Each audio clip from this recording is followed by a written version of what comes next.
मैंने कहा 100% आपको कभी भी इक्विटी में नहीं लगाना। ये चीज आप लिख के ले लीजिए कि इक्विटी का रिटर्न 1, 2, 3 क्या कई बार 5-7 साल के लिए भी प्रेडिक्टेबल नहीं होता है। 2021 में मैंने टीवी पे जाके बोला था कि नैस्डैक बहुत अच्छा कर रहा है पिछले कुछ सालों से, ऐसा नहीं है कि हमेशा वो अच्छा करेगा। उसके अगले साल Nasdaq was the worst performing index in the world. मैंने आपका एक ट्वीट पढ़ा था बीच में, इंडेक्स जब ओरिजिनल आया था तो सिर्फ 11 ऐसी कंपनीज है जो उस ओरिजिनल इंडेक्स में थी जो आज भी है। भारत में 4000 से ज्यादा लिस्टेड कंपनीज हैं। कितनी कंपनीज होंगी जिनका प्रॉफिट डिक्लाइन नहीं आया, ग्रोथ नेगेटिव नहीं हो? शायद 50-100 कंपनीज होंगी। 17 कंपनी, 20 साल प्रॉफिट डिक्लाइन नहीं आया एक कंपनी आज तक। तो आप कोई मुझे बोले कि आपको मालूम था? नहीं, मुझे नहीं मालूम था कि आउटलायर होगा। राकेश झुनझुनवाला को नहीं मालूम था कि मेरे सब पैसे टाइटन, क्रिसिल और लुपिन में बनेंगे।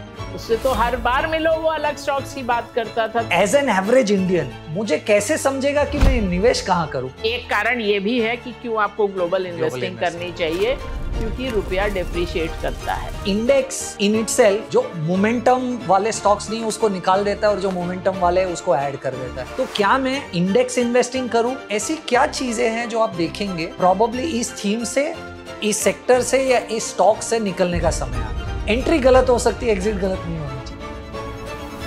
A most respected voice in the world of financial world, founder and CMD of First Global, managing director, data-driven investor, and the founder. We have Devina Mehra. Devina Mehra is Devina Mehra. Devina Mehra.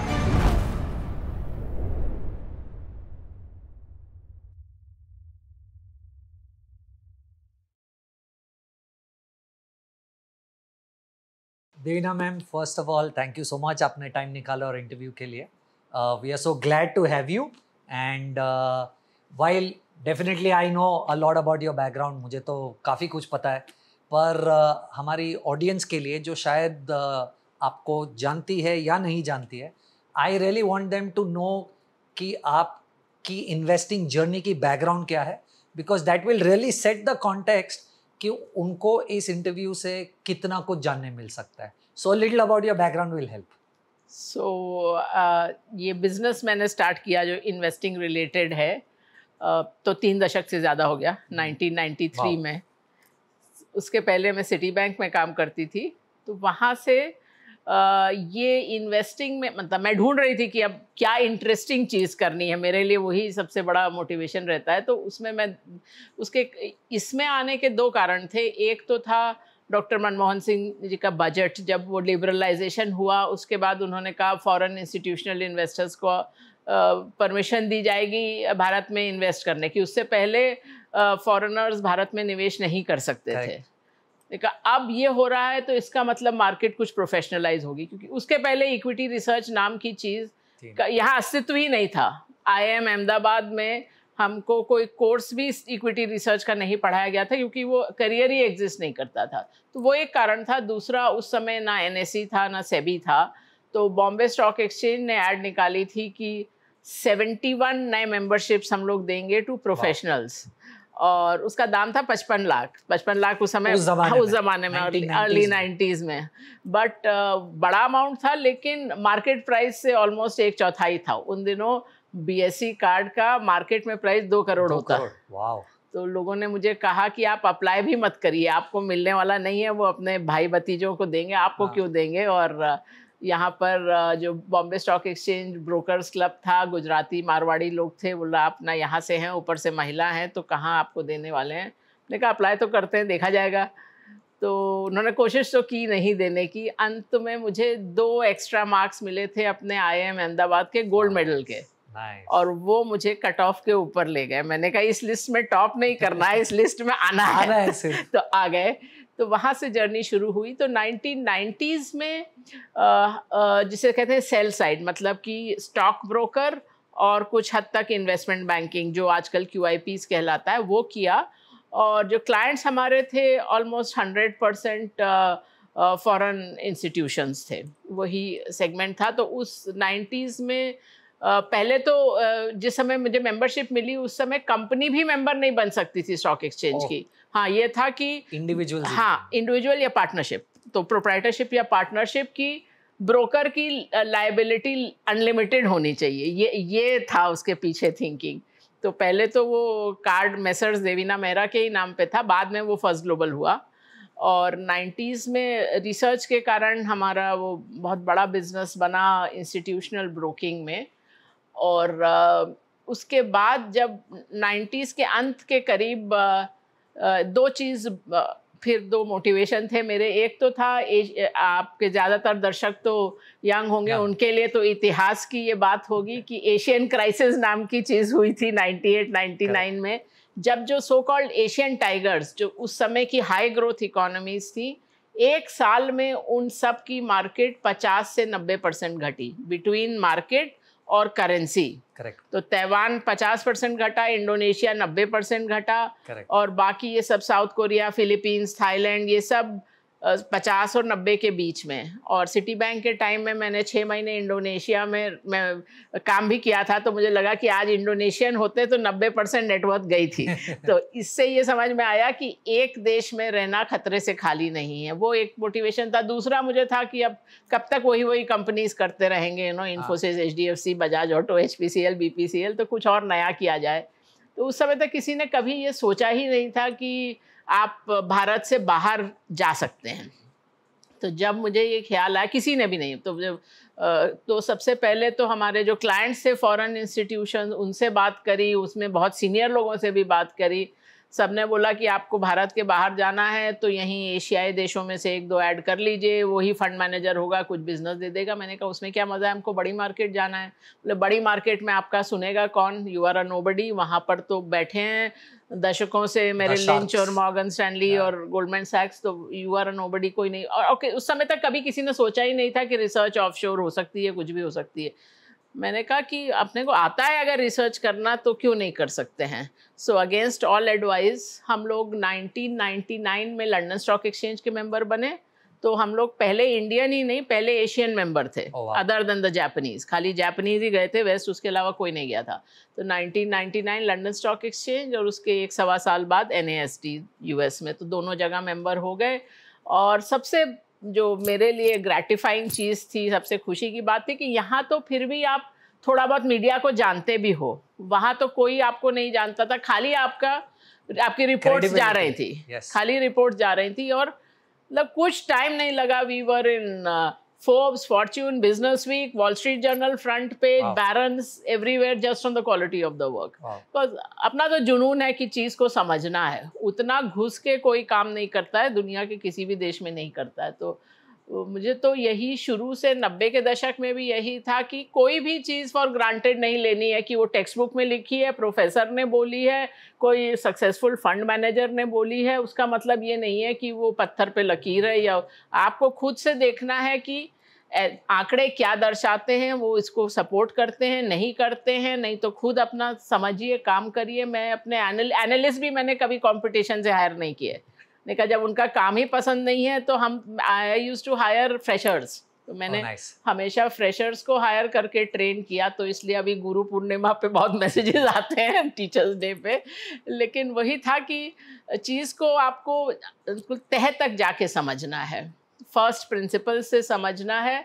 और इसीलिए मैं लोगों को कहती थी, अपने analyst को, कि अगर आप फार्मूला का डेरिवेशन नहीं जानते हैं तो फार्मूला मत यूज़ करिए। अगर आप मॉडल का एजम्पशंस और लिमिटेशन नहीं जानते हैं तो वो मत यूज़ करिए, क्योंकि आप बिल्डिंग बना रहे हैं, आपको मालूम नहीं है कि वो फाउंडेशन में क्या है।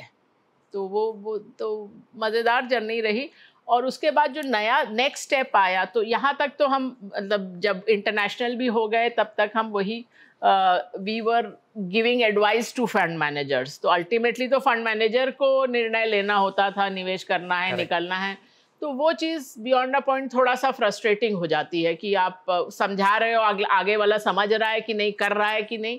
तो उसके बाद हम लोग एसेट मैनेजमेंट में आए। तो फर्स्ट ग्लोबल का एसेट मैनेजमेंट में, और पहले हम लोगों ने ग्लोबल एसेट मैनेजमेंट शुरू किया 2015 में, और PMS शुरू किया 2020 में। तो अभी इंडिया में हमारा PMS भी है और स्मॉल केस भी है। और इंटरनेशनली क्योंकि ये मेरे लिए कॉज है कि भारतीय लोग ग्लोबल निवेश नहीं करते हैं या बहुत कम करते हैं, इसलिए जो हम लोग का जो ग्लोबल प्रोडक्ट है, जो खाली अमेरिका नहीं, यूएस नहीं, सारे देशों में निवेश करता है, वो मात्र $10,000 पे शुरू होता है, मतलब 8.5 लाख रुपए पे आप समझ लीजिए, जो कि आपको प्राइवेट बैंक्स $1 मिलियन से कम में नहीं देंगे। क्योंकि ये चीज़ मुझे लगता है कि ये एक बहुत बड़ा गैप है भारतीयों के पोर्टफोलियो में, कि आपके पास भारत में ही आप निवेश कर रहे हैं, जबकि भारत तो आप देखिए इक्विटी मार्केट में 5% के लगभग है, उससे भी कम है मार्केट कैप पूरे दुनिया का। तो कोई रीज़न नहीं है कि आपका 90% या 100% निवेश यहीं हो। तो वो एक चीज़ थी, लेकिन उसमें भी मुझे यही था कि जब ऐसा प्रोडक्ट हो जो जिसका सेंस बने निवेशक के लिए, तो इसीलिए पीएमएस का लाइसेंस हमारे पास 20 साल था। प्रोडक्ट हमने जब पहली बार पीएमएस गाइडलाइंस आई थी तो तभी लाइसेंस लिया था, लेकिन प्रोडक्ट 2020 में लॉन्च किया कि मुझे यही था कि ऐसा कुछ होना चाहिए जिसमें कुछ कंसिस्टेंसी हो, जिसमें हम बता सकें कैसा रिजल्ट आएगा। ये नहीं कि मेरे मन में आया मैंने खरीद लिया। तो वो चीज़ अपने आप पोर्टफोलियो के लिए करिए, ठीक है, बट किसी और की खून पसीने की कमाई लेके आप अपने मनमानी नहीं कर सकते हो। तो हमको यही था कि थोड़ा प्रेडिक्टेबल होना चाहिए कि आगे क्या रिजल्ट आएगा, हम कुछ कह सकें। तो वो एक सिस्टम के थ्रू आया, उसके बाद ही प्रोडक्ट लॉन्च किया। मैम बहुत इंस्पायरिंग जर्नी है, एंड आई एम श्योर अगर मैं आपको बहुत सारे क्वेश्चंस नहीं पूछूंगा तो इनजस्टिस हो जाएगा व्यूअर्स के साथ कि आपके साथ बैठने का मौका मिला और आपसे ज़्यादा एक्सट्रैक्ट नहीं कर पाए। सो मुझे ग्लोबल इन्वेस्टिंग, आपके तौर तरीके इन्वेस्टिंग को लेकर, ये सब तो जानना ही है, पर मैं इन सवालों पे आऊँ उसके पहले एक बहुत ही इम्पॉर्टेंट क्वेश्चन से मुझे स्टार्ट करना है, क्योंकि मुझे ऐसा लग रहा है कि आपके एक्सपीरियंस के साथ आप शायद इसे बहुत बेहतरीन तरीके से इन्वेस्टर्स को शायद बता पाएंगे। आज के डिजिटल वर्ल्ड में जहाँ इतना सारा डेटा अवेलेबल है, राइट, इन्फ्लुएंसिंग की वजह से इंस्टाग्राम, यूट्यूब, लोगों को ये अनफॉर्चुनेटली लगने लगा कि इन्वेस्टिंग बड़ा सिंपल है, राइट। मैंने एक आध कमेंट्री में आपकी ये भी देखा था कि आप you are not very pro rag to riches stories, right. पर आज इन्वेस्टर कम्युनिटी को ये लगता है कि थोड़ा सा पैसा निवेश करके फटाफट बहुत सारा रिटर्न बन जाएगा, और मल्टीप्लिकेशन करके उनको ऐसा लगता है कि करोड़ों रुपए तो बहुत जल्दी आ जाएंगे। इन्वेस्टिंग को बड़ा सिंपल है इस तरीके से पोर्ट्रे किया जा रहा है। क्या इन्वेस्टिंग इतना सिंपल है? क्या DIY, do it yourself investing, जो आजकल इतना पॉपुलर हो चुका है, क्या रियलिस्टिकली इन्वेस्टर्स जो प्रोफेशनली इन्वेस्टमेंट बैकग्राउंड से नहीं है, क्या उनको करना चाहिए, और क्यों या क्यों नहीं? देखिए, आसान है भी और नहीं भी। मैंने कुछ टाइम पहले एक ट्वीट किया था, बर्नार्ड बारूक करके US में बड़े ट्रेडर भी थे, उसके बाद उन्होंने बहुत कुछ किया, लेकिन उन्होंने यही लिखा था कि प्रॉब्लम स्टॉक एक्सचेंज की नहीं होती है, प्रॉब्लम आपकी ये है कि आप सोचते हैं कि स्टॉक एक्सचेंज ऐसी जगह है जहां बिना काम किए मैं धनी बन सकता हूं। तो वो आपकी बेसिक प्रॉब्लम है कि वो उसकी ऐसी मैजिकल जगह है, ऐसी जादू भरी जगह है जहां आप अगले दिन धनी वानी बन सकते हैं, लेकिन वो ट्रैप है, वो होता नहीं है। ऑन दी अदर हैंड ऐसा भी नहीं है कि ये इतनी कॉम्प्लेक्स चीज़ है कि आप किनारे पर ही बैठे रहें और निवेश करें ही ना, क्योंकि एक तबका वो भी होता है लोगों का जो रिटायरमेंट के करीब तक पहुंच जाते हैं और खाली फिक्स डिपॉजिट में हैं, सोचते ही रहे कि ये चीज़ हमको समझ नहीं आती है, करें ना करें, और उसी में सालों साल दशक निकल गए। तो अच्छा निवेश करने के जो गुर है वो एक्चुअली में थोड़ा बोरिंग होता है। वो ऐसी चीज़ नहीं है कि जो आपको पार्टीज में मज़ा लाए। इसीलिए मैं बोलती हूँ आधे लोग तो इक्विटी इन्वेस्टिंग करते हैं एंटरटेनमेंट के लिहाज से, मनोरंजन के लिहाज से कि बातचीत कर सके, इसके लिए नहीं कि वो आप अपना निवेश ऑप्टिमाइज कर रहे हैं। तो उसमें आपको मोटी चीज़ें ठीक ध्यान में रखनी है। एसेट एलोकेशन, कि आप कितना इक्विटी में डाल रहे हैं, कितना और चीज़ों में, कितना ग्लोबल रिस्क को मैनेज करके रखें। आप अगर आप खुद से डायरेक्ट मार्केट में हैं तो स्टॉप लॉस रखिए। ये देखिए कि कितनी इंडस्ट्रीज़ में कितना कितना निवेश है, क्योंकि अगर आपके पास 25 स्टॉक भी हैं लेकिन वो 2 ही 3 इंडस्ट्रीज़ में है तो वो एक इंडस्ट्री के स्टॉक लगभग साथ में चलते हैं और साथ में गिरते हैं, तो वो डाइवर्सिफिकेशन नहीं है। और मैं हमेशा कहती हूँ गूगल मैप में आपको खाली कहाँ जाना है वही नहीं डालना होता, जहाँ से शुरू कर रहे हैं वो भी डालना होता। तो सबसे पहले तो देखिए कि अभी आपका क्या निवेश है, करेक्ट। फिर देखिए कि ये वहाँ है कि नहीं जो आप जाना चाहते हैं, कि उसमें कुछ अदल बदल करना है, फेर बदल करना है। और मैंने अभी किताब लिखी है वो मनी मिथ्स एंड मंत्रास, उसमें आपने जो बात पूछी कि वो DIY इन्वेस्टिंग करनी है कि नहीं, उस पर एक चैप्टर उस पर भी है। और उसका एक बड़ा सिंपल सा आपका है कि आप देखिए कि अगर आप सपोज सोच रहे हैं कि मैं इस म्यूचुअल फंड, ये 3 म्यूचुअल फंड है मेरे सामने, ये 2 PMS हैं, तो आप वो पांचों का आप परफॉर्मेंस अपने सामने रखिए और अपने को बोलिए कि मैं फंड मैनेजर नंबर 6 हूँ। तो उनका क्या ट्रैक रिकॉर्ड है और आपका क्या ट्रैक रिकॉर्ड है। और आपके ट्रैक रिकॉर्ड का ये मतलब नहीं कि आप बोलो पिछले साल मैंने ये 2 अच्छे स्टॉक निकाले थे। आपका पूरा DP में क्या ऊपर नीचे गया है, और आप देखिए कि क्या आप सबसे अच्छे फंड मैनेजर हैं और इतने अच्छे हैं कि 100% आपको ही अलॉट होना चाहिए। अगर ऐसा नहीं है तो आप प्रोफेशनल्स को दीजिए। जैसे आपने कहा कि सबका अपना कोई नौकरी होती है, बिजनेस होता है, तो आप तो उतना टाइम नहीं दे रहे हैं। अगर आपको सीखना है या बातचीत करनी है तो उसके लिए आप 10-20% खुद निवेश करिए और बाकी प्रोफेशनल्स को दीजिए। तो ये इंटरेस्टिंग एक्सरसाइज आप करके देख सकते हैं कि आप एज अ फंड मैनेजर कितना अच्छे हैं। पर मैम आपने एक बहुत इंटरेस्टिंग डिस्कशन छेड़ा है, क्योंकि हमारे ऑडियंस यंग इन्वेस्टर्स है, अग्रेसिव है, वो लोग शायद ये नहीं समझते कि एसेट एलोकेशन की इम्पोर्टेंस कितनी है, राइट। आपने ये डेफिनेटली कहा कि आपको स्टार्टिंग पॉइंट देखना है कि आपका कितना पैसा इक्विटी में है, कितना ग्लोबल है, कितना गोल्ड है, वगैरह वगैरह। तो मान लीजिए एक यंग इन्वेस्टर है, अग्रेसिव है, राइट, इंडिया में है, ग्रोइंग इकोनॉमी में है, क्या इसे पूरा 100% पैसा इक्विटी में डालना चाहिए अगर आज से 30 साल का व्यू है, कि फिर भी उसे एसेट एलोकेशन फॉलो करना चाहिए? अग्रेसिव है, 30 साल का व्यू है, फिर भी। हाँ, ये कई लोग मुझसे पूछते भी हैं कि मैं 25 साल का हूँ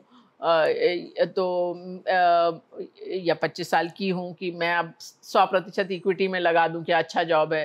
मैंने कहा 100% आपको कभी भी इक्विटी में नहीं लगाना है, क्योंकि इक्विटी में वही पैसा होना चाहिए जो आपको कम से कम 8-10 साल हाथ नहीं लगाना हो, और बीच में कोई ना कोई अप्रत्याशित खर्चा आता ही है। आपको आगे पढ़ाई करनी है, नौकरी छूट गई, घर में कोई मेडिकल क्राइसिस हो गई, घर लेना है, उसका डाउन पेमेंट देना है, तो आपको कुछ हद तक तो पैसा इक्विटी में नहीं लगाना चाहिए। क्योंकि ये चीज़ आप लिख के ले लीजिए कि इक्विटी का रिटर्न 1, 2, 3 क्या कई बार 5-7 साल के लिए भी प्रेडिक्टेबल नहीं होता है। आप कोई नहीं आपको बता सकता कि ये मैंने 30 साल में कभी भी जनवरी में या नए संवत के शुरू में नहीं बोला है कि 1 साल का मेरा सेंसेक्स या निफ्टी टारगेट क्या है, क्योंकि ये चीज़ किसी को नहीं मालूम है।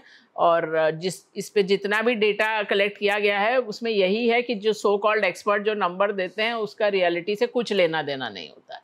तो ये चीज़ आप भूल जाइए।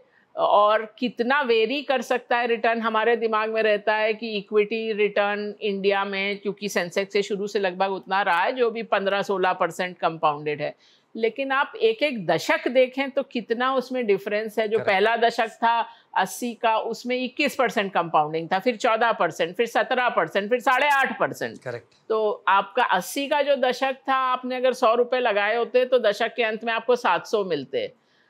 2010 में आपने पैसे लगाए होते तो एक दशक बाद आपको 230 मिलते, जो आपको फिक्स डिपॉजिट में भी मिल जाते। करेक्ट।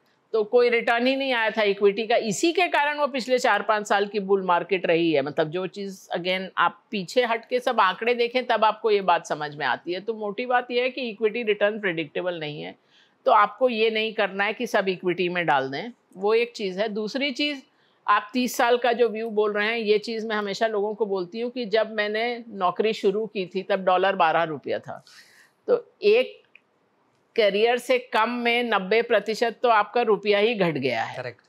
तो ये अगर आप 20, 25, 30 साल की बात कर रहे हैं तो ये तथ्य मत भूलिए। इसी कारण मैं कह रही हूँ, मतलब एक कारण ये भी है कि क्यों आपको ग्लोबल इन्वेस्टिंग करनी चाहिए, क्योंकि रुपया डिप्रिशिएट करता है।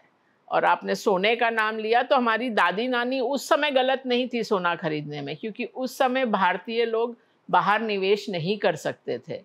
तो उस समय खाली जो आपको करेंसी हेज के रूप में डॉलर रुपी के हेज के रूप में क्या चीज़ थी? खाली सोना। उसके अलावा आप किसी भी तरह से वो चीज़ हेज नहीं कर सकते थे, तो तब सोना ठीक था। इसीलिए डॉलर प्राइस सोने का ऐसे है, मतलब बीच में 60% गिरा है, इक्विटी से ज़्यादा वॉलेटाइल है गोल्ड का प्राइस। लेकिन रुपया में गोल्ड का चार्ट ठीक लगता है क्योंकि वो रुपया डेप्रिशिएट होने का चार्ट है। और पहले जैसे मतलब मेरी नौकरी शुरू होने के बाद ही नहीं, मतलब 90 के दशक तक शुरू तक ये था कि आप अगर बाहर जा रहे हैं, लोग हंसेंगे सुन के, लंदन, न्यूयॉर्क वगैरह, तो आप $500 ले जा सकते थे, और $500 भी 3 साल में एक बार। अगर आप 3 साल में दूसरी बार बाहर जा रहे हैं तो आप $20 लेके जाते थे।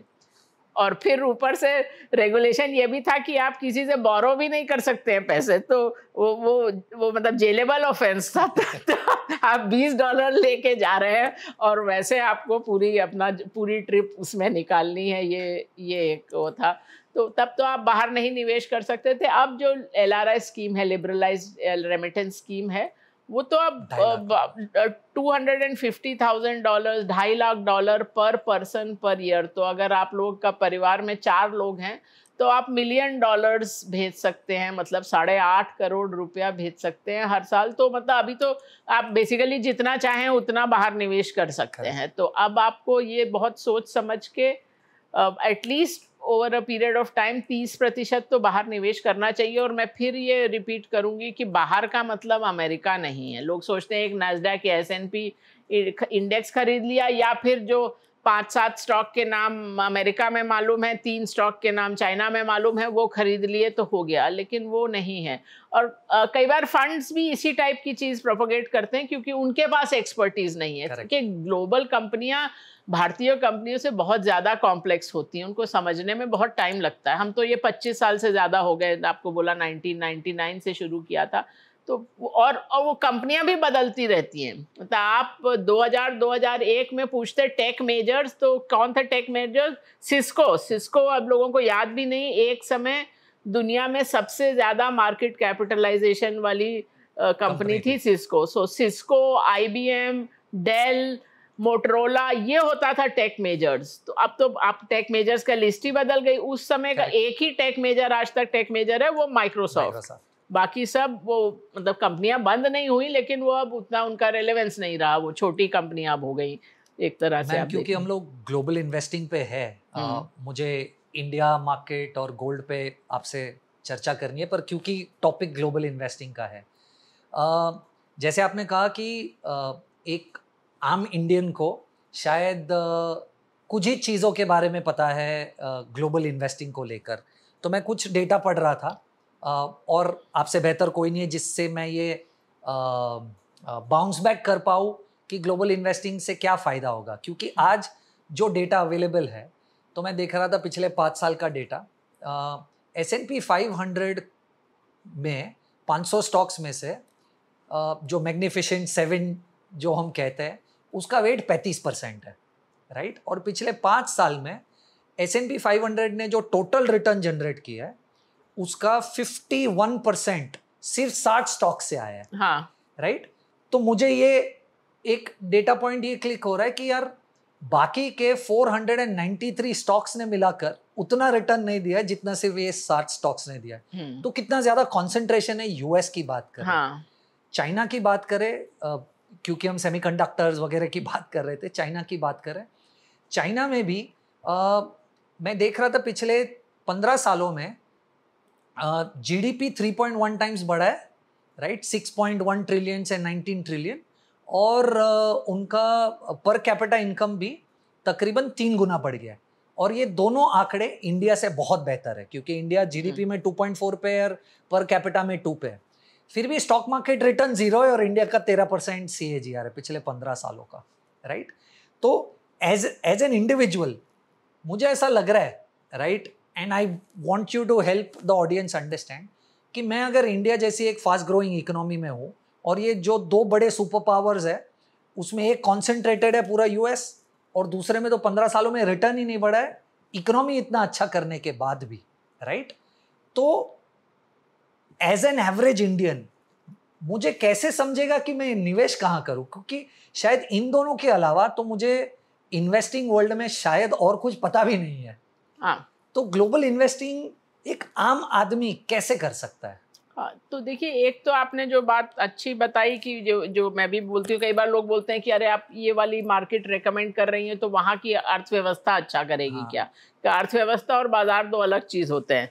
तो चाइना की मार्केट ने हाई बनाया था 2007 में, Correct. तब से तो 6 गुना हो गया है जीडीपी। करेक्ट। पर अब जाके वो वहाँ तक पहुँचा है चाइना का मार्केट, तो इतना बड़ा भी डिस्कनेक्ट हो सकता है।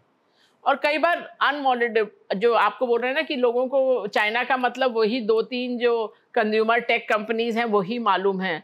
हम लोग तो उन कंपनी से निकल गए थे 2022 में। उस समय अलीबाबा की एक सब्सिडरी का इशू आ रहा था, फाइनेंशियल सब्सिडरी एंट हिल, और वो विड्रॉ हुआ because of Chinese government action. तो तभी हम लोग ये बड़ी कंपनी से निकल गए। हमने कहा अब ये अनमॉडलेबल रिस्क हो गया, क्योंकि ये बिजनेस बेस्ड रिस्क नहीं है, ये अब सरकार का रिस्क है कि सरकार ने डिसाइड किया कि अब इसको, मतलब ये this person is becoming too big for their boots as they say, कि मतलब अब इसको हम इतना बड़ा नहीं बनने देते, तो उसका कोई ना कोई ऐसी चीज़ करेंगे। उसके बाद हम लोगों ने जो चाइना में निवेश किया, अक्सर कंपनियां जो बिलो द रेडार का है, कि कोई शू मेकर है, कई बार सेमीकंडक्टर वाली में भी किया, लेकिन वो एक अलग ही रिस्क है। तो इसीलिए मैंने कहा global overall is a complex place. So हम लोग तब से खाली यूएस ही नहीं, जो मैं 25 साल से बोल रही हूँ, तब से हम लोग European companies, even the bigger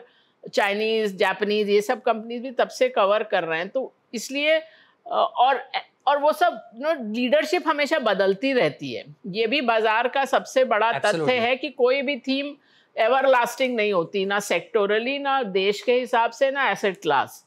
तो इसीलिए आपको चाहिए कोई जो उसमें वो एक्सपर्टीज हो। इसीलिए मैंने कहा हम लोगों का एक तो फंड है, वो $100,000 मिनिमम है, बिकॉज वो मतलब दैट्स द रेगुलेशन देयर।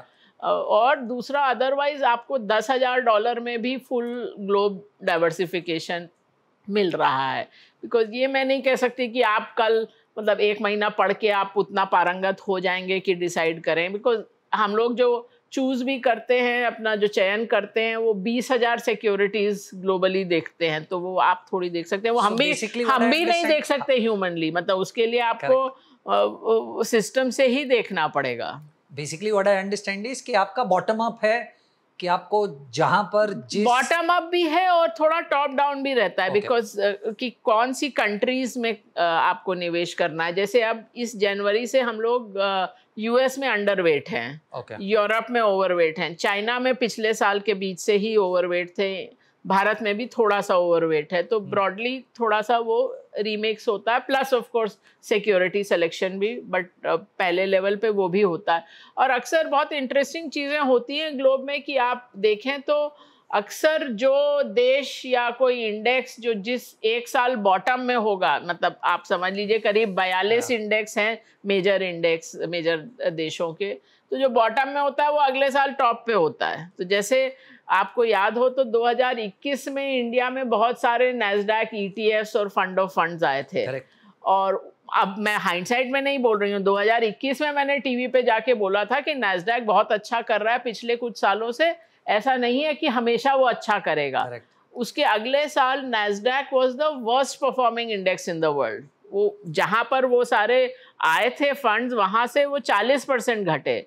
तब कई लोग मेरे पास आए कि अब निकल जाएं क्या। हमने कहा अब गलत टाइम पे खरीदा है, अब गलत टाइम पे बेचो मत, क्योंकि स्टॉक तो 40% नीचे जाके और भी 40% के 80% भी गिर सकता है, लेकिन मेजर इंडेक्स 40% डाउन है, तो अब फिर मतलब रिस्क रिवॉर्ड आपके फेवर में है, वहाँ बेचने का तो कोई मतलब नहीं बनता। तो उसके बाद 2023 में फिर नैस्डैक का परफॉर्मेंस खूब अच्छा रहा। तो ये सब, और नैस्डैक तो खैर इतना कोई फंडामेंटल प्रॉब्लम नहीं हुई थी। Even countries like Turkey, Sri Lanka, Russia, इसमें भी आप देखिए तो एक साल बॉटम तो अगले साल वो टॉप 2-3 में आ जाएगा। तो ये सब चीज़ें बहुत बदलती रहती हैं। So as a take away एक रिटेल इन्वेस्टर के लिए जो मैं समझ पा रहा हूँ वो ये है कि ग्लोबल इन्वेस्टिंग ज़रूरी है। आपका मानना है कि आप 30% तक पैसा ग्लोबल इन्वेस्टिंग कीजिए जी। One of the major reasons is क्योंकि रुपी इतना स्ट्रांगली और फास्ट डेप्रिशिएट होता है, उसका एडवांटेज मिलेगा जब आप ग्लोबल इन्वेस्टिंग करेंगे। और ग्लोबल इन्वेस्टिंग का मतलब सिर्फ यूएस नहीं है, हाँ जी, बहुत सारे एरियाज है जहां पर आप कर सकते हो। और ऑफ कोर्स टॉप डाउन तो है, आपको जानना है कि अगर किस कंट्री में अपॉर्चुनिटी है, पर उस कंट्री में फिर बॉटम अप कि आपको कौन से स्टॉक्स लेने चाहिए, दैट्स द थीम हाँ, to be followed when you do global investing. Well summarized. हाँ जी। ओके, आपने और एक गोल्ड को लेकर कमेंट किया और मैंने आपकी कमेंट्री भी पढ़ी हुई है कि आपने कहीं पर तो बोला था कि इट्स अ मिसनॉर्मर कि आप गोल्ड को सेफ हेवन कहते हो, राइट? और आपने अभी भी कमेंट किया कि गोल्ड शायद किसी किसी केस में इक्विटी से ज़्यादा वॉलेटाइल है। पर हेल्प मी अंडरस्टैंड, क्योंकि हम इंडिया में और इंडिया इन्वेस्टिंग की बात कर रहे हैं, मैं पिछले 25 साल का गोल्ड का रुपी डिनोमिनेटेड परफॉर्मेंस देख रहा था। पिछले 25 साल में 2000 से लेकर 2025 तक सिर्फ एक ऐसा 2013 का साल था जहां पर गोल्ड ने 19.1% का ड्रॉडाउन दिया था। एक्चुअली ड्रॉडाउन नहीं था, वो लॉस था उस पीरियड में 2013 में। और सिर्फ 2015 या 2018 दोनों में से एक ईयर था जहां पर गोल्ड 4.6% या 5% नीचे था। उसके अलावा कैलेंडर ईयर वाइज 2000 से लेकर 2025 तक gold has given only positive returns in general in रूपी टर्म्स। आई अंडरस्टैंड वो 3% एप्रिसिएशन का एडवांटेज शायद मिल रहा है गोल्ड में। तो गोल्ड अगर पिछले 20 सालों में 13% का कैगर जनरेट कर रहा है रुपी डिनोमिनेटेड इन्वेस्टमेंट में, should it be at least some part of your portfolio?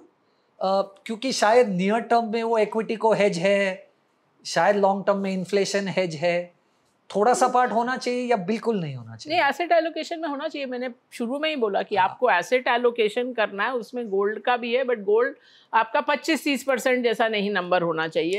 और जो आपने बोला 2000 वो से 2025, again starting point is very important. So gold का आप उससे लंबा चार्ट लें तो डॉलर टर्म्स में जो 1980 का भाव था, आप ये समझिए कि 1999 में आप बताइए गोल्ड का कितना चेंज हुआ होगा 1980 से लेके 1999, 19 साल का समय। नहीं पता है, मैंने सिर्फ 2000 से 2025 it was down 62% still after 19 years in dollar price of gold in 1999 60% से गिरा था 1980 के प्राइस का। 1980 का जो प्राइस था वो वापस आया 2007, 27 साल बाद। इतना वॉलेटाइल है गोल्ड। और अगला जो gold, sorry just to clarify, 1980 से लेकर 1999 के बीच में कैगर क्या होगा डॉलर में?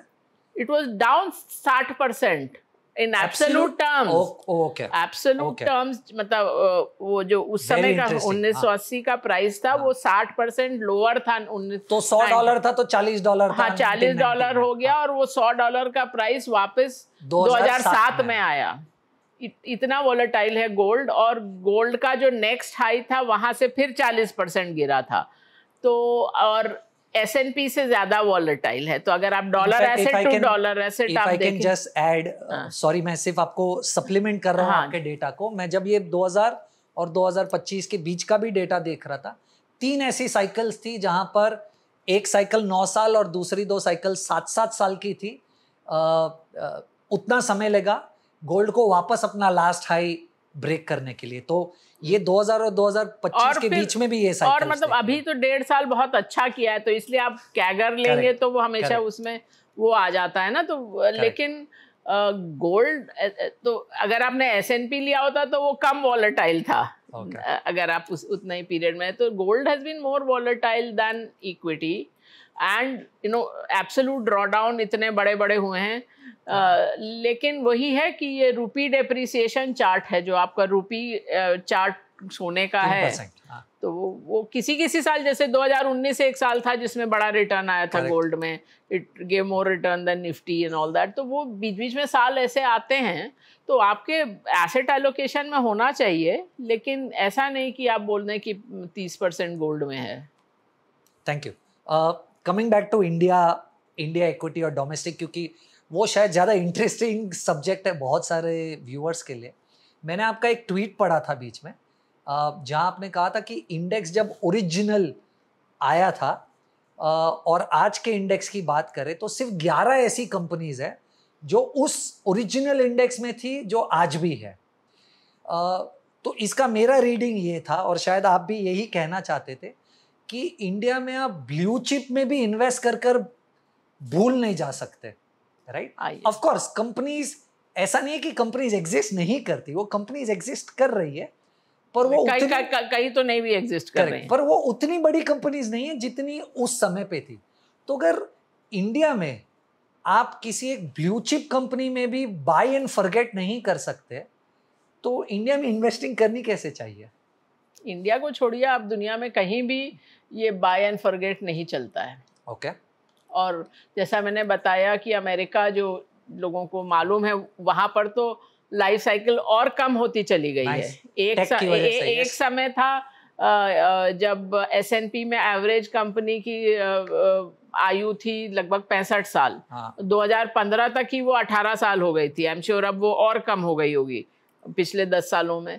तो वहाँ तो साइकिल और भी शॉर्टर है। करेक्ट। तो ये चीज़ की बाय एंड फॉरगेट, या आप कॉफ़ी कैन में आपने डाल दिया या जो भी किया, वो कभी काम नहीं करता है। उसमें हमेशा सेलेक्टिव बायस होता है। जैसे लोग हमको बोलते हैं, मुझे बोलते हैं कि आप, हमारी एक जो भारत में सबसे फेमस कॉल रही है वो HDFC बैंक 1996 में IPO के 1 साल बाद। तो वो रिपोर्ट बहुत लोगों को याद है। हमारे रिपोर्ट में कवर पे एक बच्चा था, बेबी था कि 1 साल का है तो ये है, और उसके बाद था कि आर्नल्ड श्वार्ज़नेगर बनेगा ये। तो लोग बोलते, तो लोग बोलेंगे अरे HDFC बैंक में जिसके पेरेंट्स या ग्रैंड पेरेंट्स ने इन्वेस्ट किया, या कोटक में देखो कितनी कंपाउंडिंग मिली। हमने कहा बहुत अच्छे, लेकिन आप भूल गए कि उस समय कितने लोगों को बैंकिंग लाइसेंस मिला था और क्या हुआ। Times bank, global trust bank, centurion bank, इतने सारे public sector banks, yes bank का इतना बड़ा प्रॉब्लम हुआ। तो ऐसा नहीं था कि जिसको लाइसेंस मिला उसको सोने की खदान मिल गई। Absolutely. तो ये किसी को नहीं मालूम रहता कि किसी भी चीज़ की 25-30 साल की ट्रेजेक्टरी क्या होगी। कोई आपको ये बोले कि मेरे पास ये जादू की छड़ी है तो वो झूठ बोल रहा है। तो ये, और जो आपने पूछा कि ब्लू चिप का डेफिनेशन ही बदलता है, ये सब भी मैंने अपनी किताब पे डिस्कस किया है कि आपको मोनोपोली बिजनेस खरीदने चाहिए कि नहीं खरीदने चाहिए, ब्लू चिप खरीद के भूल जाना चाहिए। क्योंकि अगर आप असल में लोगों से बात करें, and this I am not making up, कई बार लोग बोलते हैं कि मेरे फादर के पुराने 25 साल पुराने शेयर हैं। किसी ने बोला मेरी माँ चंडीगढ़ में है, उन्होंने 20 साल से अपना पोर्टफोलियो नहीं देखा। तो आप देखो तो उसमें सब जंक भरा होता है। तो जो ओरिजिनल सेंसेक्स था उसमें ये सब थे। हिंदुस्तान मोटर्स जो एम्बेसडर गाड़ी बनाते थे, प्रीमियर ऑटोमोबाइल जो फिएट गाड़ी बनाते थे, ये सब थापर ग्रुप, मफतलाल्स, ये सब ग्रुप, सिंधिया, तो ये सब अब तो आधे तो बंद भी हो गए हैं। मतलब वो कंपनीज भी नहीं एग्जिस्ट करती हैं, कुछ ही रेलेवेंट हो गए हैं। और ऐसा नहीं कि वो सेंसेक्स लिस्ट में ऐसी कंपनियां थी जिनकी लंबी हिस्ट्री नहीं थी, नहीं, सब लंबे इतिहास वाली कंपनियां थी। उसमें एक ही रिलेटिवली नई कंपनी थी, वो थी इंडियन होटल्स। बाकी जो ओरिजिनल सेंसेक्स लिस्ट में सब में ऐसी थी कि 30, 40, 50 साल वाली कंपनियां ही थी। तो लेकिन वही है कि ब्लू चिप का डेफिनेशन बदलता रहता है।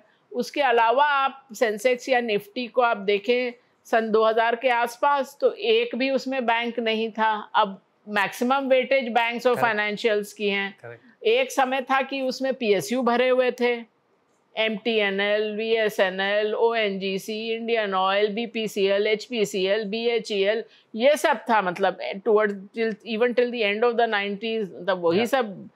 और अब बीच में ऐसा फेज आया था कि लोग भूल ही गए कि PSU लिस्टेड भी हैं, उसमें निवेश किया भी जा सकता है।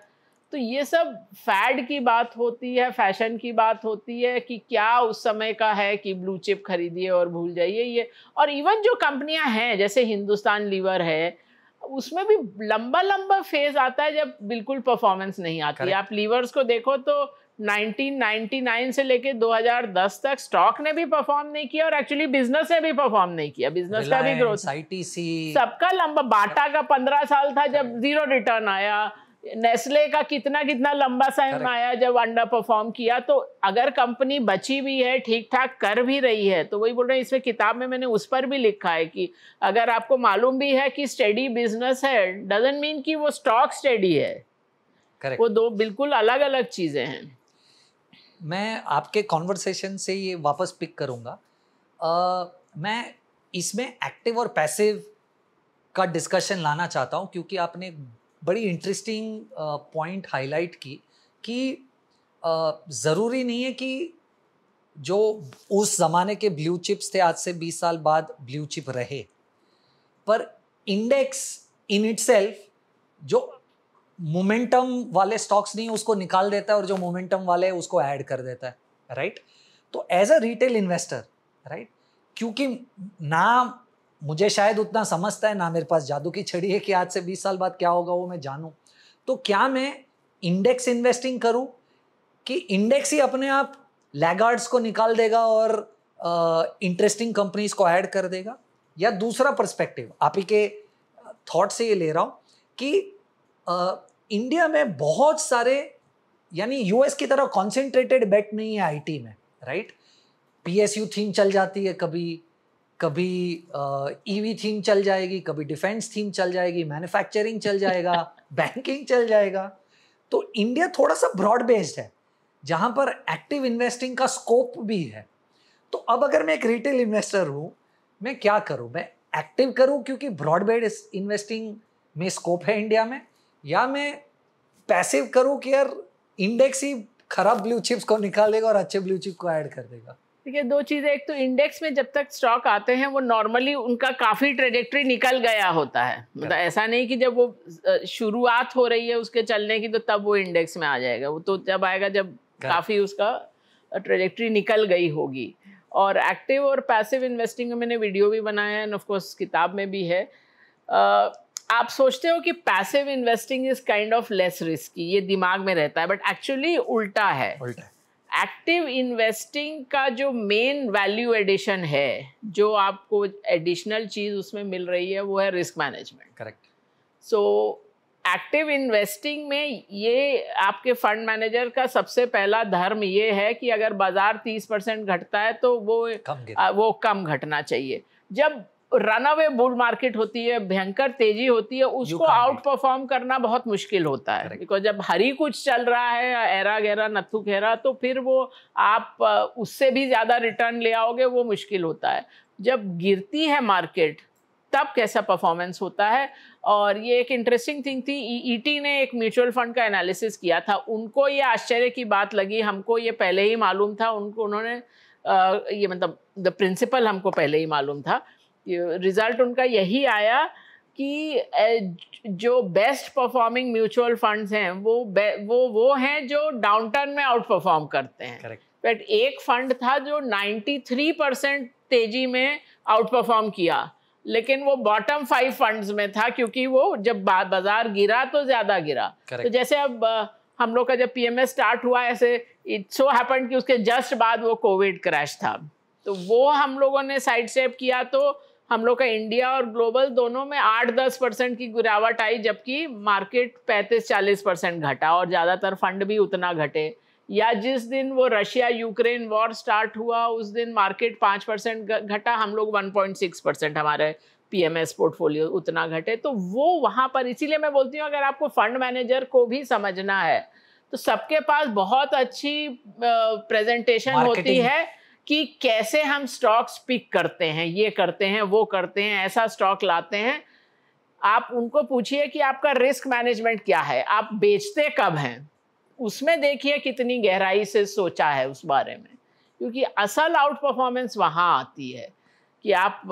और दूसरी चीज़ जो आपने थीम्स की कही, मुझे थोड़ी हंसी आई, क्योंकि मैं हमेशा ये कहती हूँ कि अगर आपको पता करना है कि किस थीम में अति हो गई, ये सब डिफेंस पीएसयू ये वो, तो आप देखिए कि एनएफओस कब आते हैं। क्योंकि ये जो न्यू फंड ऑफरिंग आती है फंड्स की, वो तब आती है जब वो थीम बुरी तरह, हम लोगों ने ये प्लॉट करके देखा है, एक्चुअल हम लोग तो डेटा ड्रिवन है, तो डेटा अच्छी तरह देखा है कि ऑलमोस्ट हमेशा ही वो थीम अगर ऐसे होके ऐसे आ रही है ना, तो वो सब थीमेटिक फंड आएंगे जस्ट पीक के पास। करेक्ट।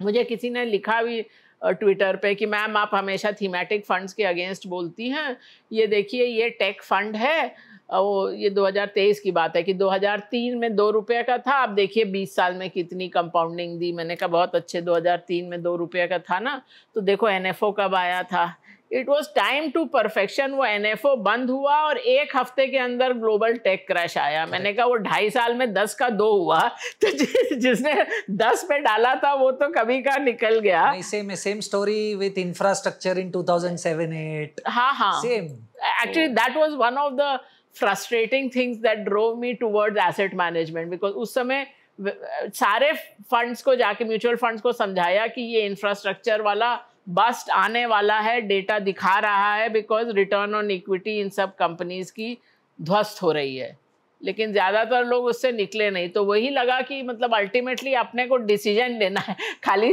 वो जो निर्णय ले रहा है उसको समझाने से नहीं हो रहा है कि वो लोग नहीं निर्णय लेते हैं। आई थिंक आपने और एक अभी बात की आपके लास्ट आंसर में, जो मैं मेरे सोशल मीडिया के थ्रू ड्राइव करने की हर बार कोशिश करता हूँ कि जब भी आप थीमेटिक इन्वेस्टिंग करते हो तो आपको दोनों लेग पे सही होना पड़ेगा, ना सिर्फ आप जब एंटर हो रहे हो पर जब आप एग्जिट हो रहे हो।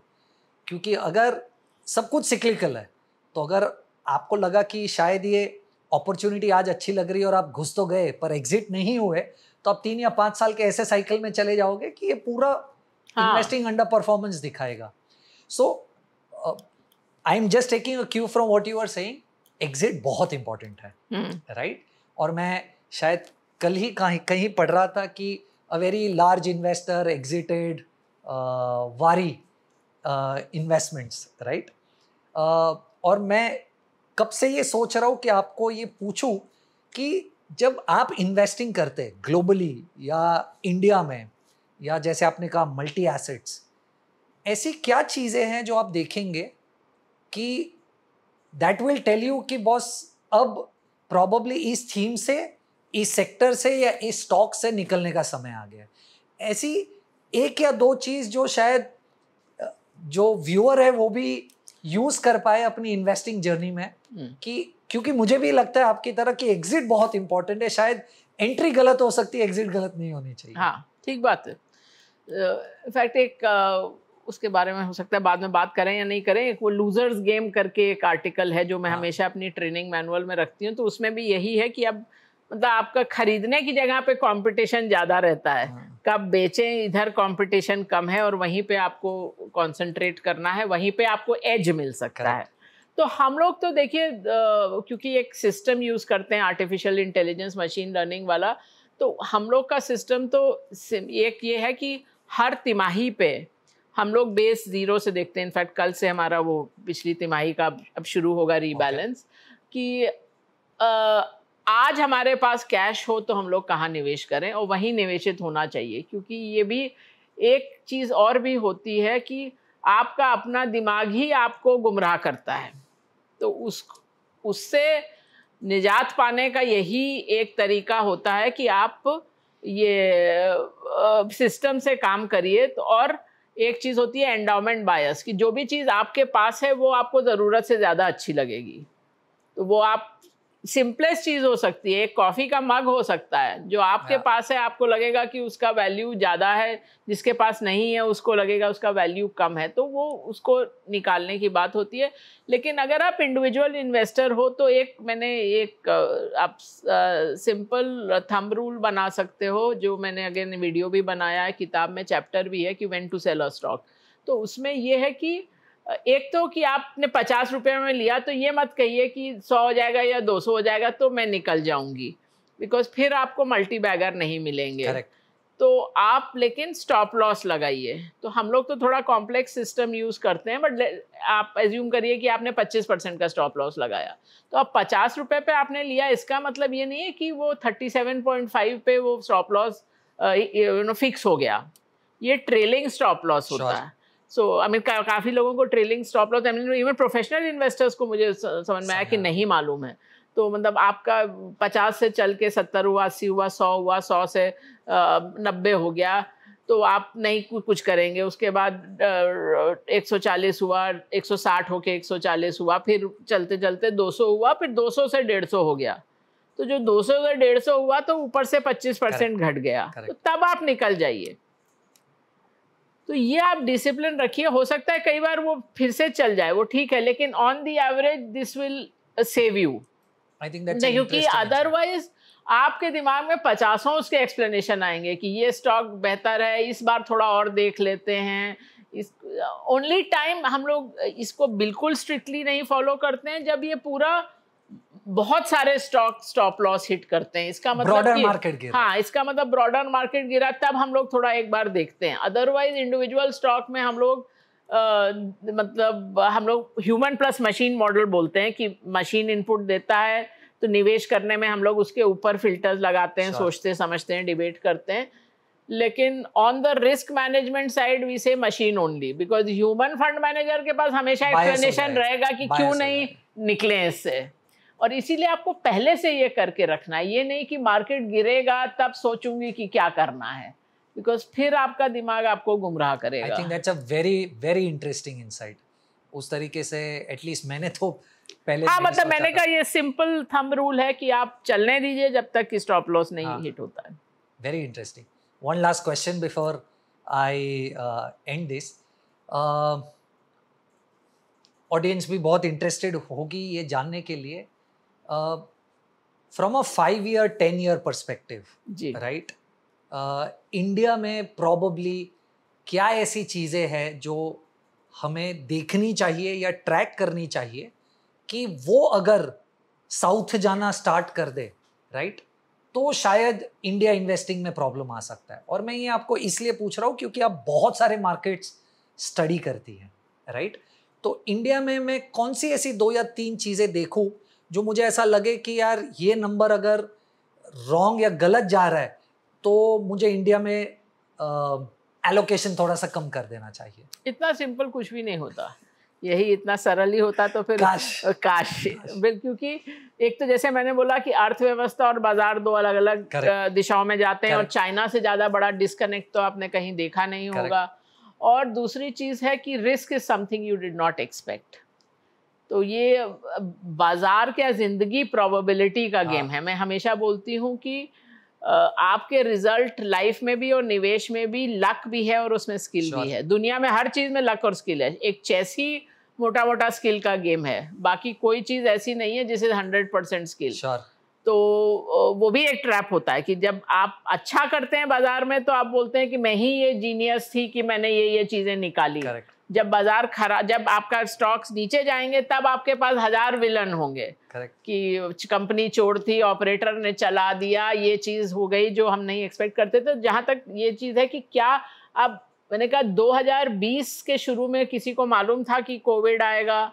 और अगर मैं आपको बता देती कि कोविड आ रहा है या ऐसा कुछ होने जा रहा है जिससे कि होटल ट्रैवल जीरो हो जाएगा, रिटेल नियर जीरो हो जाएगा, ऑटो नहीं बिकेगा, तो फिर आप ये बोलते कि बाजार चलेगा नहीं। तो इतना अनसर्टन हो सकता है। और जहाँ तक ये अभी 3 साल पहले जो रशिया यूक्रेन वॉर स्टार्ट हुई, फरवरी में स्टार्ट हुई, जनवरी में इकोनॉमिस्ट ने लिस्ट बनाई थी 10 जियोपॉलिटिकल हॉटस्पॉट्स, उसमें रशिया यूक्रेन नहीं था। तो ये हाइंडसाइट में सबको लगता है कि हाँ ये तो ऑब्वियस चीज़ थी, ये तो होने ही जा रही थी, लेकिन असल में किसी को नहीं मालूम रहता है। And risk is something you can not is something that is unexpected to start with. तो इसीलिए, और 5 साल 10 साल का किसी के पास ये क्रिस्टल बॉल नहीं होती। और इसका मैं सबसे बड़ा उदाहरण आपको ये दूं कि आप कोई भी किसी भी कंपनी की रिसर्च रिपोर्ट उठा लीजिए तो क्या आपको नज़र आएगा कि हर वर्ष उसका प्रॉफिट 10% बढ़ रहा है, 15% बढ़ रहा है। अगर वो डिस्काउंटेड कैश फ्लो एनालिसिस कर रहे हैं तो उसके बाद टर्मिनल वैल्यू नाम की चीज़ होगी कि मतलब इन्फिनिटी में इस रेट पे ग्रो करेगा, है ना। तो अब मैं पता नहीं आपने किताब पढ़ी नहीं है तो तब मैं आपसे ये क्विज पूछ सकती हूँ कि अगर अभी भारत में 4000 से ज़्यादा लिस्टेड कंपनीज हैं, तो बहुत लो बार मैं रखती हूँ कि 10 साल में उसका प्रॉफिट डिक्लाइन नहीं आया हो। मैं ये नहीं कह रही 5% 10% हर साल ग्रो किया हो, डिक्लाइन नहीं आया हो, ग्रोथ नेगेटिव नहीं हो। तो आप बताइए कि 4-4.5 कंपनी में 10 साल कोई बहुत लंबा समय नहीं है, कितनी कंपनीज होंगी जिनका प्रॉफिट डिक्लाइन नहीं आया? इतना कम, बहुत कम कंपनीज होगी। आई एम श्योर शायद 50-100 कंपनीज होंगी, 17 कंपनी। और ये वाला हम लोगों ने कई बार एनालिसिस किया है, तो कभी 25 कंपनी आती हैं, कभी 22 आती हैं, तो इसी रेंज में रहता है। 20 साल प्रॉफिट डिक्लाइन नहीं आया एक कंपनी आज तक, HDFC बैंक। Wow. तो आप अब कोई मुझे बोले कि आपको मालूम था, नहीं मुझे नहीं मालूम था कि HDFC बैंक की आउटलायर होगा। राकेश झुनझुनवाला को नहीं मालूम था कि मेरे सब पैसे टाइटन, क्रिसिल और लुपिन में बनेंगे। उससे तो हर बार मिलो वो अलग स्टॉक्स की बात करता था, तो उसको नहीं मालूम था, टाइटन को नहीं मालूम था। मैं तो काफ़ी किताबें पढ़ती हूँ, तो टाइटन के CEO ने लिखी है द तनिष्क स्टोरी। तो वो कंपनी का ग्राफ ऐसे है, मतलब कम से कम 3 बार ऐसी स्थिति आई कि उन्होंने कहा ज्वेलरी बिजनेस ही बंद कर दे। तो ये तो I think they were also on the wrong side जब ये लैब ग्रोन डायमंड्स की बात चल रही थी। वो तो खैर अभी तो, की बात है। हाँ, उसके पहले कितनी बार ये आ चुकी है स्थिति। सो मैं क्वेश्चन रिवर्स कर देता हूँ। हाँ, तो आप मुझे बताइए कि what are the enablers for India in the next 5-10 years in your opinion? See again we are see अर्थव्यवस्था का आप बोलें तो बहुत सारी चीज़ें अभी मिसिंग है, और सबसे बड़ी चीज़ जो मिसिंग है कि जो हम लोग बोलते हैं डेमोग्राफिक डिविडेंड, कि इंडिया में यंग लोग, वर्किंग एज पॉपुलेशन वाले लोग ज़्यादा हैं, पर वो आपके पास कुछ समय के लिए ही हैं। तो डेमोग्राफिक डिविडेंड आपको कब मिलता है? उसमें एक्चुअली 3 फैक्टर्स का वो प्रोडक्ट होता है। पहला यही कि कितने लोग वर्किंग एज में हैं, दूसरा उसमें से कितने के पास नौकरी है, और तीसरा प्रोडक्टिविटी। तो आप तो नौकरी नहीं दे पा रहे हो, तो वो आपका वहीं पे फॉल्टर हो रहा है। पर बाजार का लिए मैं उतना नेगेटिव क्यों नहीं हूँ, उसके लिए एक बड़ा कारण ये है, जैसे मैंने आपको बोला 2011 से 20 वाला जो समय था, उसमें आपको much below trend line return आई। करेक्ट। तो उसके कारण अभी भी आप ऐसी स्थिति में नहीं हो कि बड़े क्रैश का खतरा नजर आ रहा है। और हाँ, और दूसरी चीज ये है कि आप 40-45 साल का देखो, तो अगर मैं आपसे बोलूं कि उसमें 10 सबसे अच्छे दिन अगर आप निवेशित नहीं होते, तो लगता है 40 साल में 10 दिन तो कुछ नहीं होते, लेकिन आपका 2/3 रिटर्न निकल जाता है। अगर आपका 100 रुपया अगर 75,000 रुपया हुआ 40 साल में, तो वो 25,000 ही रह जाएगा। अगर 30 सबसे अच्छे दिन आपने मिस कर दिए, that's 1 day a year, less than 1 day a year, तो आपका 90% रिटर्न, 75,000 की बजाय आप 7-8 हज़ार रुपये आ जाते हो। तो इसलिए अधिकतर समय जो आपका इक्विटी एलोकेशन है, उसमें निवेशित रहना ही बेहतर होता है। हम लोग जो अपने PMS में करते हैं, कैश कॉल कम ही किया है, जैसे कोविड टाइम में किया था, पर बहुत कम ही किया, और उसमें भी हम लोग 3 हफ्ते के अंदर वापस निवेशित हो गए थे। और लेकिन जब थोड़ा अनसर्टेनिटी लगते हैं तो हेज खरीद लेते हैं, निफ्टी का पुट। तो वो उसमें ये भी होता है कि इंश्योरेंस का कॉस्ट है, किसी साल कॉस्ट लगता है, आपको इंश्योरेंस की ज़रूरत नहीं पड़ी तो वो रिटर्न कम नज़र आता है, बट हमेशा रिस्क पहले रिटर्न बाद में, ये चीज़ आप गांठ बांध लो। हम लोग तो हमेशा यही बोलते हैं कि आप जो फीस दे रहे हो PMS में, उसमें 60% रिस्क मैनेजमेंट का है, 40% रिटर्न मैनेजमेंट का है। तो investing is a losers game, you win if you don't lose. और एक बहुत ट्रेंड चल रहा है, तो वो ट्रेंड पे आपकी राय लेना चाहता हूँ। द ट्रेंड इज कि आप 30 साल के हो, 60 साल पे रिटायर हो जाओगे, तो 30 साल आप SIP कीजिए, और 60 साल के बाद उसी पैसे को फिक्स्ड इनकम में डालकर उसमें से SWP कर लीजिए। कितना सही है तरीका ये निवेश करने का एक रिटेल इन्वेस्टर के लिए? मेरे हिसाब से बहुत हद तक सही है। मतलब आप एसेट एलोकेशन करिए, मैं फिर से बोल रही हूँ, SIP का मतलब ये नहीं है कि आप खाली इक्विटी में SIP करिए, तो वो आपको फिक्स इनकम में भी करना चाहिए। और फिक्स इनकम का मतलब फिक्स डिपॉजिट भी होता है, आपकी सेविंग स्कीम्स भी होता है। Correct. और फिक्स इनकम म्यूचुअल फंड में सोच समझ के करिए। फिक्स इनकम उसमें हाई रिस्क वाले में, क्रेडिट वगैरह में मत करिए। और ये भी नहीं है कि आप रिटायरमेंट पे पूरा का पूरा इक्विटी से हटा के फिक्स इनकम में डाल दें, बिकॉज रिटायरमेंट के बाद अब बहुत समय होता है। आप एक तो लोगों को जल्दी रिटायर होना है, वो आप छोड़ भी दीजिए, आप 60 की उम्र में भी रिटायर होते हैं, तो अब लाइफ एक्सपेक्टेंसी काफ़ी है। तो ऐसा नहीं है कि उसके बाद आपको इक्विटी में निवेश नहीं करना है। तो आपका हो सकता है आपने 28-30 साल काम किया हो, और अगर आपको पेंशन मिलती है, जिनको हो सकता है 30 साल और पेंशन पाते रहें, या फिर 30 साल आपको बजट करना पड़ेगा कि आप 90 तक जिंदा रहेंगे, तो कैसे उसका खर्चा होगा। तो ऐसा नहीं है कि आपको 60 साल की उम्र में सब फिक्स्ड इनकम में डाल देना है, वो नहीं करना है।